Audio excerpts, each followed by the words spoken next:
ஒரு சில வீடியோக்கள்ல தம்ப்நெயிலுக்கு சம்மந்தம் இல்லாம இருக்கும். ஆனா இந்த சேனல்ல அப்படி இல்ல. ஏய் பேசிக்கிட்டு இருக்கோம். சைலன்ஸ்.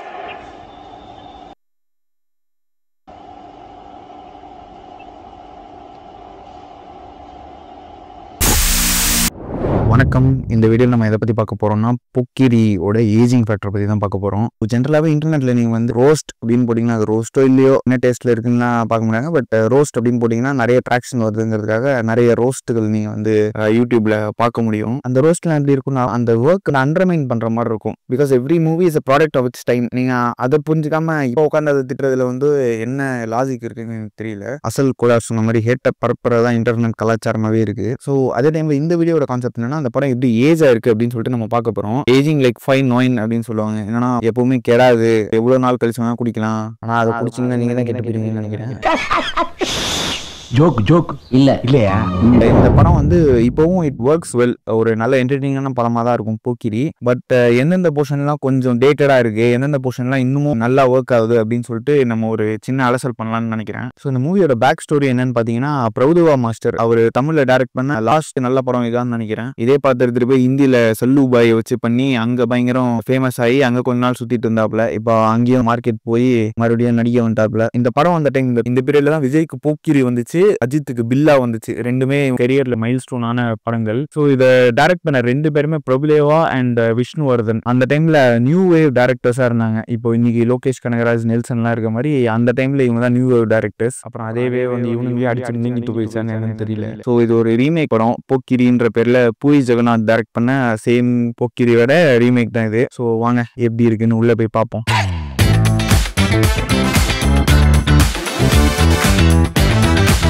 முதல்ல சர்டிஃபிகேட்லேருந்து எப்படி டேட் ஆயிருக்குன்னு பார்ப்போம். யூஏ கொடுத்துருக்காங்க.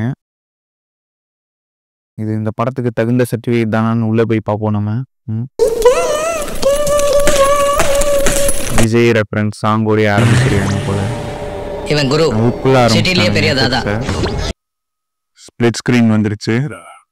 இந்த அலிபாய் வந்து தாவூத் இப்ராஹிமை பேஸ் பண்ணி தான் இந்த கேரக்டர் டிசைன் பண்ணியிருக்காருன்னு நினைக்கிறேன், பூரி ஜெகநாத். ஸோ இந்த மாதிரி வெளிநாட்டில் இந்த லுக்கு, இந்த ஸ்டைலாக கூலிங் கிளாஸ் எல்லாமே தாவூத்தை பேஸ் பண்ணி தான் எடுத்திருக்காங்க. 80s படங்கள்லாம் வந்து ஒரு கிளிஷேவான ரைட்டிங் தான். பட் இருந்தாலும் இது ரொம்ப இம்பார்ட்டண்ட்டாக வைப்பாங்க. என்னன்னா எப்படி ஒரு முஸ்லீமை வந்து வில்லனாக காமிச்சிட்டாங்கன்னா ஒரு நல்ல முஸ்லீமும் இருக்காரு அப்படின்னு சொல்லிட்டு காட்டுறதுக்காக இப்படி ஒரு கேரக்டர் வச்சிருவாங்க. இதனால தான் இவரை மொய்தீன் கான் ஆக்கி விட்டாங்க நெப்போலியன் சார்.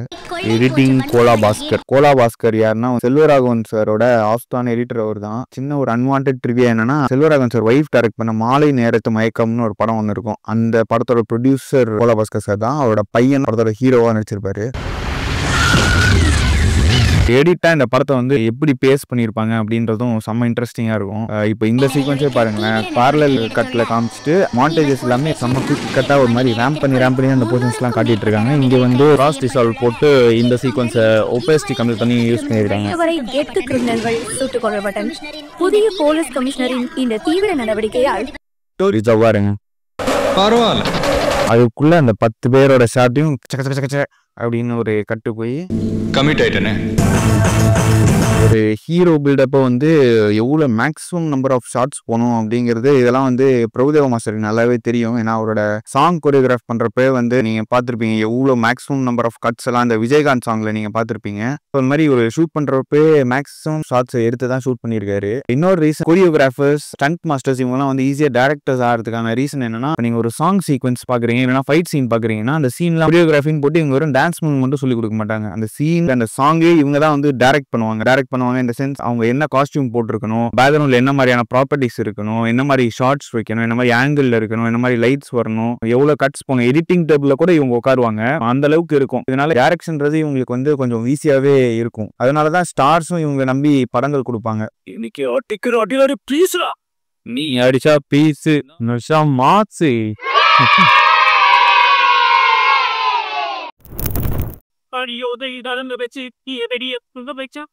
பொங்கல் பொக்கிரி பொங்கல் இந்த ஸ்டெப்லாம் வந்து இந்த டைம்ல வந்து இதுதான் ஹுக் ஸ்டெப்பா இருந்திருக்கும். ஏன்னா இப்போ சின்ன வயசுலேயே நாங்கள் இது வந்து ஸ்கூலு தெரு எல்லாரும் இந்த ஸ்டெப்பை போட்டு ஆடிட்டு இருப்பானுங்க. இந்த பொக்கிரி பொங்கல் ஸ்டெப்பை மிஸ் பண்ணிட்டாப்புல மார்க்கெட்டிங்க.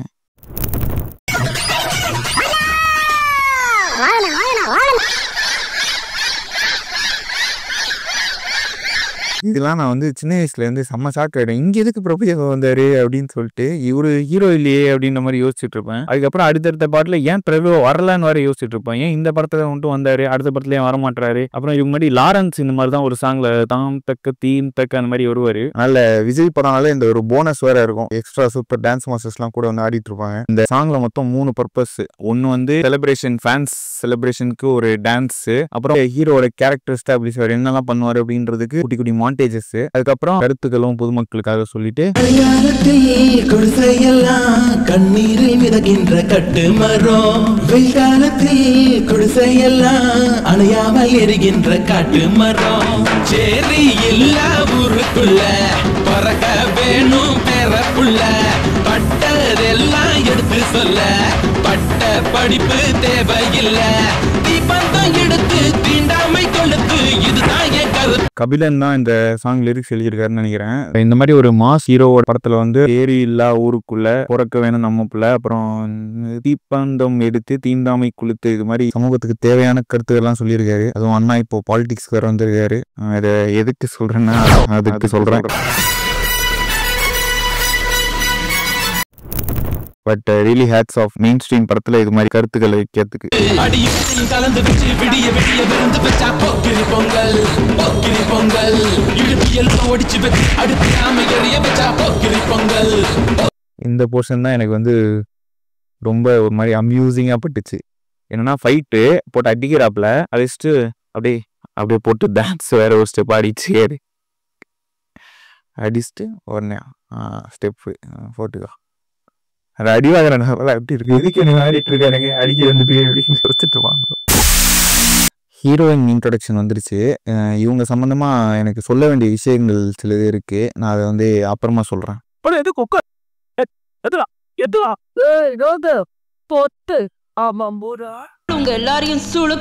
கேரக்டர் வந்து இந்த படத்துல வந்து இந்த பழைய 90s படங்கள்லாம் பாத்தீங்கன்னா இந்த வில்லனோட இந்த மாதிரி ஒரு ஆள் வந்துட்டே இருப்பாங்க. வேம்ப் அப்படின்னு சொல்லுவாங்க. இந்த புலன் விசாரணை அதான் பார்த்தீங்கன்னா சரத்குமாரோட குயிலி வருவாங்க. அது மாதிரியான கேரக்டர் தான் இவங்க. இந்த கேரக்டரை பற்றி ஒரு டயலாக் மென்ஷன் வேற பண்ணுவானுங்க இவனுங்க. இந்த மாதிரி ஒரு ஐட்டத்தை நம்மளும் வச்சுக்கணும். கிளாஸ் எடுக்கிறியா நீ? பொழப்புக்கு ரவுடி, நான் பிறந்ததுலேருந்தே ரவுடி. இது வந்து ஒரு ரவுண்ட் ட்ராலி போட்டு இந்த ஷார்ட்டை ஷூட் பண்ணியிருக்காங்க. ஆனால் ரவுண்ட் ட்ராலிலே ஜம்ப் கட்ஸ் வருது. ஜம்ப் கட்ஸ் வந்தாலும் டைலாக்ல கட்டு வர மாட்டேங்குது. இது எப்படின்னு தெரியல, பிளான் பண்ணி தான் ஷூட்டே பண்ணாங்களா என்னன்னு தெரியல. இதெல்லாமே என்னன்னா ஒரு ஃபாஸ்ட் பேஸ்டா சக்க சக்க சக்க சக்கன்னு அப்படியே போற மாதிரி ஒரு ஃபீலை கொடுக்கும் இந்த மாதிரி கட்ஸ் பண்ணீங்கன்னா. தெரியுமா அனாவசியமா ராங் டீல் பண்ணா. உங்கள எத்தனை பேர் வந்து இந்த சீக்வன்ஸை பார்த்துருப்பீங்கன்னு தெரியல. ஏன்னா இதுக்கு எனக்கு இது பார்க்குறப்போ கொஞ்சம் ஷாக்காக தான் இருந்துச்சு. என்னடா இந்த சீன் நம்ம பார்த்த மாதிரியே ஞாபகம் இல்லை சின்ன வயசுல அப்படின்னு. மேட்ரு யாரு கேட்டுக்க. ஸோ நான் இந்த ஹீரோயின் பற்றி சொல்கிறேன்னு சொல்லியிருந்தேன் இல்லையா, அதை இங்கே சொல்கிறேன். அசின் கிட்ட வந்து எல்லாருமே வந்து கிட்டத்தட்ட ஒரு பர்வர்ட் மாதிரி தான் பிஹேவ் பண்ணிட்டு இருப்பாங்க. விஜயா இருக்கட்டும், வடிவேலா இருக்கட்டும், அப்புறம் இந்த வில்லன் இவராக இருக்கட்டும், எல்லாருமே வந்து பர்வர்ட் மாதிரி தான் பிஹேவ் பண்ணிருப்பாங்க. இதில் வந்து இவங்களோட வேலை என்னன்னா, இதில் யார் பெஸ்ட் பர்வர்ட் அப்படின்னு செலக்ட் பண்ணி அவங்க காதலனா கணவனாக்கள் தான் இவங்க வேலைன்னு நினைக்கிறேன். இது எல்லாத்தையும் விட 4ஆவதா ஒரு பர்வர்ட் இருக்காரு இந்த படத்துல. அது வேற யாரும் இல்லை, டைரக்டர் பிரபுதேவா தான். அசினுக்கு வைக்கிற ஷார்ட்ஸ் இதெல்லாமே பார்த்தீங்கன்னா வந்து உங்களுக்கு தெரியும். The core of the filmmaker இருக்குல்ல சார், அது வந்து the core of the filmல இருக்கும். இப்போ சில படங்கள் பார்க்கும்போது இந்த டைரக்டர் கொஞ்சம் பர்வர்ட்னு தெரிஞ்சிடும். அப்படியே ரொம்ப இதாக வந்துட்டு இருக்கு, டக்குன்னு ஒரு இடத்துல தெரியும் இதுதான் அவரு. இதே ஒரு ரீமேக் தான், அவங்க பண்ணதான் அப்படியே நானும் பண்ணியிருக்கேன் அப்படின்னு சொல்லிட்டு நீங்க சொல்லலாம். என்னதான் இருந்தாலும் இந்த டெசிஷன்ஸ்லாம் நீங்க கொஞ்சம் சென்சிபிளா இருந்தீங்கன்னா சேஞ்ச் பண்ணியிருந்திருக்கலாம். It would have still worked as a great masala movie. இதுவும் உங்க கமர்ஷியல் சக்சஸ்க்கு தேவைப்படுது அப்படின்னு நீங்க நினைச்சிருக்கீங்க. As I said, every movie is a product of its time தானே. யார் எங்க செக்யூரிட்டி? முதல்ல அவனை தூக்கி வெளிய போடுங்க.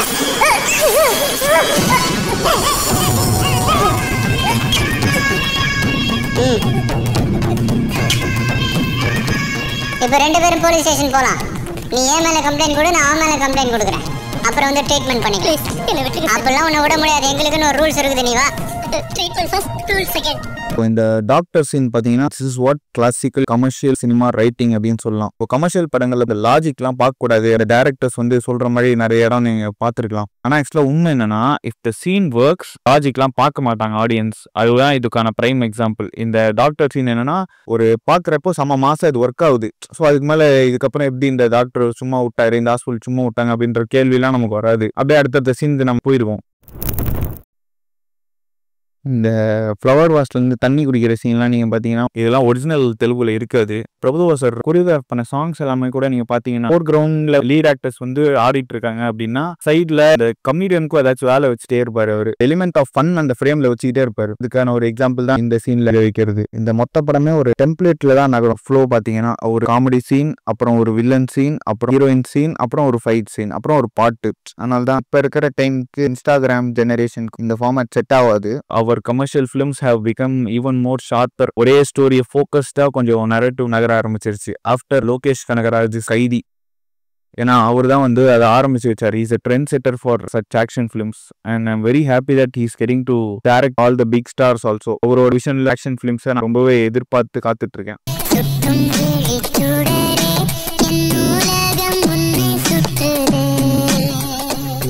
மார்க் சாங் கூட ரொம்ப பெர்ஃபெக்ஷனோட பார்த்து பண்ணியிருப்பாப்ல. டிரான்சிஷன்ல இருந்து கலர்ஸ்ல இருந்து காஸ்டியூம்ஸ் வரைக்கும். அண்ட் பிரகாஷ் ராஜ் பத்தி சொல்லியே ஆகணும். He's reprising his role from the Telugu original. இதே மாதிரி இந்த பீரியட்ல வந்து ஆல்மோஸ்ட் எல்லா ஹீரோஸ்க்கும் வந்து வில்லனா நடிச்சுட்டே இருப்பாப்ல. It's more or less the same character. ஆனா அதுலயே வந்து அவ்வளோ வேரியேஷன்ஸ் கொடுத்து வண்டர்ஃபுல் ஆர்டிஸ்ட்.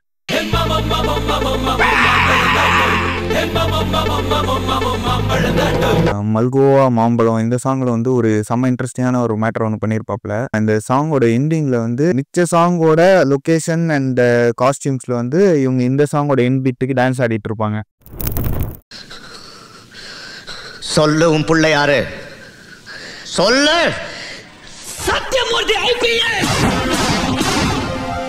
இது வந்து என்ன மாதிரி ஏர்லி 2K கிட்ஸ்க்குலாம் வந்து ஒன் ஆஃப் த ஃபர்ஸ்ட் ட்விஸ்ட்னு ஒரு படத்துல பார்த்ததுன்னா அது வந்து இதுதான் நினைக்கிறேன். நீங்க ஃபர்ஸ்ட் ஒரு படத்துல ட்விஸ்ட் அப்படின்னு ஒரு விஷயம் வந்து தெரிஞ்சுக்கிட்ட டைம் வந்து கமெண்ட்ஸ்ல சொல்லுங்க.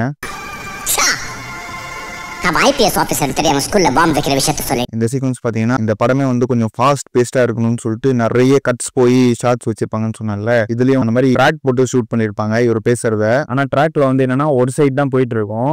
எடிட்டர் வந்து என்ன யோசிச்சிருப்பாருன்னா இன்னும் ஒரு ஷார்ட் இருந்தா நல்லா இருக்கும், இன்னும் ஒரு ஷார்ட் இருந்தா நல்லா இருக்கும் அப்படின்னு யோசிச்சிருப்பாரு போல. அதனால டக்குன்னு என்ன பண்ணிடுவாரு, இதே ஷார்ட்டை ஃபிளிப் பண்ணி இன்னொரு கட்டா போட்டு விட்டுருவாரு. அதை பாருங்க, இதுல தெரியும் பாருங்க.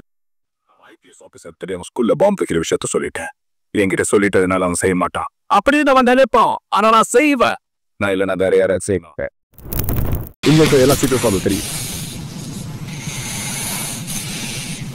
ஒரு வாட்டி முடிவு பண்ணிட்டேன்னா என் பேச்ச நானே கேட்க மாட்டேன்.